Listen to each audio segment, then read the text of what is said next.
with travel dominating the news, it was just sort of time to talk through today's top stories, joined by Nicola Thorp. Hey, Nicola. And Nick Ferrari. Good morning to both of you. So, first up, with countries going on and off the list constantly, is there any point trying to go abroad now and book a holiday abroad? Nicola. Look, we're getting used to this now. It's almost like musical chairs with a map of the world, isn't it? It's in and out.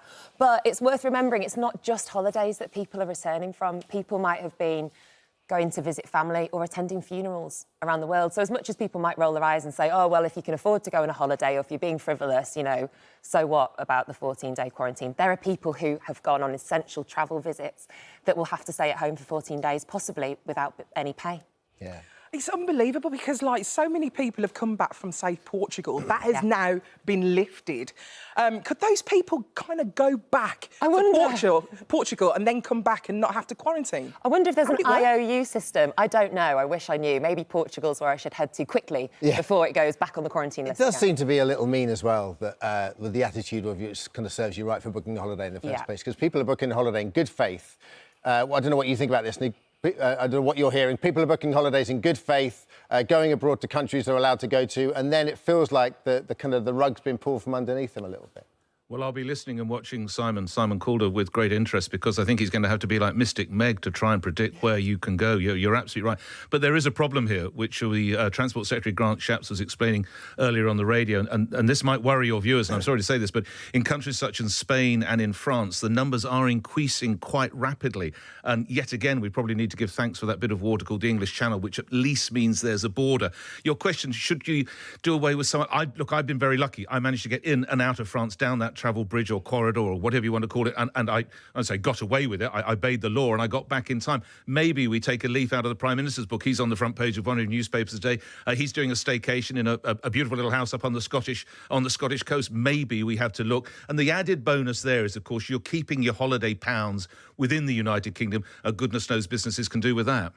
Yeah, I mean, leading on from that, I mean, you know, the airlines are cashing in on the quarantine changes. The cost of flights returning from Croatia before Saturday morning's deadline have skyrocketed, as well as flights outbound from the UK to Portugal. On one hand, you can see, you know, the airline industry is really struggling. Yeah. On another, obviously, it's very opportunistic on their behalf to put their... Of course, but at the heart of what they're doing, I hope, is to protect jobs, because at the moment there's not much profit coming from the airline industry. It's about maintaining the workforce that they have. So I do understand it, but it must be extremely, as you say, frustrating for anybody who's trying to get a last-minute flight back from Croatia. Yeah. Yeah. Kind of begs the question, should we just, like, stay at home and literally just have a staycation at home and not go away? It's not worth the stress, surely. To get a phone call saying you have to return to the country by 4 a.m. tomorrow. It's not. That's not a holiday for me. You'll literally be on holiday thinking about, oh, I've got to check online, I've got to see what's going on. It'll be an absolute stressful holiday. The only trouble with that is, and I think you're talking about this later, I heard you talking about it just now, so many people are working from home. So if they're working from home all the time, then the idea that they're just going to say... I do think I refer back to what I said earlier about the Prime Minister. Even if, and I'm not being negative, even if it's only going to the coast or it's only going to a different part of the country, I think if you've spent the last 4.5 months, and bear in mind, not everybody has the luxury of a spare bedroom or the dining room or whatever it might be to work from home. They're having to do it, perhaps if they live in a small apartment or whatever. They really do it for them. And, of course, this was a week, remember, we've seen a 40% increase in emotional health issues with a certain age, 40% lift. And I do think to address that, just getting away, getting a change of scenery, getting sea air, fresh air, village air, I don't care where the air's from, just having a change of scenery would help. Yeah. Yeah, completely. OK, moving on. Another story now. After the week of exam chaos, absolute debacle, the Prime Minister's finally been spotted in a teepee in Scotland, but... I don't know if that's the actual teepee. I think that's an art...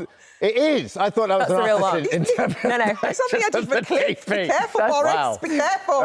But should Boris have made some sort of statement over the scandal? Nick, what are your listeners saying and what do you think?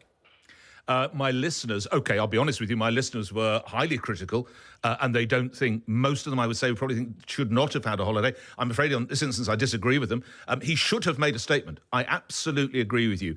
It is surprising, actually, that someone who is normally so in tune, absolutely has his fingers on how the country's thinking, that he stayed so quiet about A-levels GCSEs and don't let's forget BTECs. There should have been a statement, yes. Is the man entitled to a holiday? Well, yes, because otherwise the job will always have crises and moments of high tension.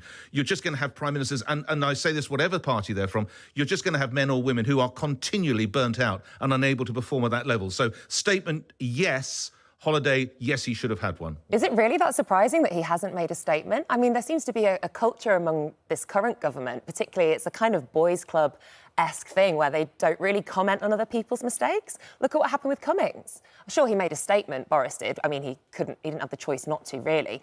But nobody's really been condemned. No one's been reprimanded for their actions. Look at what's going on at the moment with the anonymous MP who has been accused of several things within Parliament. Like, there just seems to be this culture of, like, hush-hush and look the other way. I mean, Nicola, there's a long-standing convention that ministers or cabinet secretaries of state don't trash each other's turf, if you will. And I mean, Boris Johnson did address the Dominic Cummings issue. Admittedly, he was loath to do it, and he had to be dragged into doing it. And if you remember the day of the Whitehall press conference after Mr Cummings' appearance in the garden at Number 10, every single question during the height of the COVID pandemic was referenced to Dominic Cummings. So he has addressed it. But the way, Nicola, you're right. Many people were of the opinion that he can never apologise enough for that. Many people are of the opinion that Mr Cummings might not even should be still in post. So you're right to say that, but don't be surprised that you don't hear other ministers or cabinet secretaries trashing each other, because it's just, whether they should is another matter, Nicola, but it's not what they do. I just expect them maybe to apologise to the hundreds of thousands of young people. And that's the point of leadership now, is to look to the person right at the top. And that's what's missing right now, is to look to Boris Johnson to apologise on behalf of his cabinet. Gavin Williamson has. I see what you see. I see what you mean. I mean, Gavin Williamson, who is the Education Secretary, has apologised. Nick Gibb, who's sort of his number two, who's the School Standards Minister, they have both apologised in detail now and ceaselessly. But you're right. In fact, you and I are on the same page here. We should have heard from the man at the top, the Prime Minister. I agree on that. Well, but let's not forget that Boris was in intensive care this year. He does. He's had a tough time. He deserves. He's had a baby, you know. But he still could do a statement. He deserves better than a teepee, but yeah, we deserve better than nothing. Well, listen, we've got a bit of a controversial one here. A head teacher of a primary school in Milton Keynes has basically said to parents in a newsletter that all children, apart from the ones under 5, have to wear a face mask. Obviously, it's not with it goes completely against government guidelines. And I mean, what do you think about that? Well, we weren't asked to wear masks a couple of months ago. I think possibly it's quite forward-thinking. Can you really blame a headmaster who wants to... So we're not just talking about the spread of the virus, we're talking about people feeling secure. And if it's going to take for all the kids in one school wearing masks to make the parents feel safe enough to bring their kids to the school, I understand it's not necessarily conducive to their social experience, but if it's going to make them feel safer and their parents feel better about bringing them in, why not? Yeah. But I was wearing a mask back in March and I got laughed at, and people were saying, it doesn't work, blah, blah, blah. And then it's government policy, so I don't see why we shouldn't think that it may become government policy to include children in that. Nick, I suppose the sands are shifting so much and the message seems to be slightly opaque, that this guy has taken matters into his own hands, and I think the letter's quite brash. But what are your thoughts? I don't see how it's practical, because I understand and I know that the reception class are not going to be covered by this requirement, but all other ages. Well, think back to whether, if you can recall your days, I can't, when I was 5 or 6 or 7, or if you've got children or nieces or nephews who are 5 or 6 or 7, they're very tactile at that age. If you honestly think they're going to wear the mask in the right place for the whole of their school, it's not going to go over their head, under their chin, over their friends' heads, round their back. If I was it, I'd be pinging the people I didn't like with the damn thing. I just don't see that it's practical. So I don't think he's right to do it anyway, and I don't think it's going to work. Yeah, it's a weird one, isn't it? It's a tough one.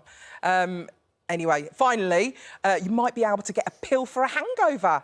This could be a bit of a game changer. What do you think about that? Yeah, I mean, this pill, before you get too excited, you have to take it on the hour, every hour, during the night. Oh. Now, if you are drunk enough to have a hangover, you're not going to be remembering to take a pill every hour. What a hassle. Too much effort. Could you imagine that out and about? Oh, God, hold on a minute. Pop a pill, because I want a lesser hangover tomorrow. Would you do that, Nick? Would you pop a pill? right? They're your broadcasters. Nothing cures a hangover better than the alarm going at 5:30 in the morning and knowing you're on this radio station. I don't know where it is. It's here somewhere. You're on this radio station at 7 o'clock talking and taking calls from everybody. That gets you out of a hangover quicker than any pill ever could. Just carry on drinking, I think. I'm drunk now. As well, in a weird way, a hangover is kind of the tax you pay for a great night out. Do you know what I mean? It's kind of a rite of passage. Yeah. Enjoy it. It's to be embraced, I think. Yeah, forget the... All that fear. Nick you, guys. and Nicola, thank you so much for joining us. Thank you so much.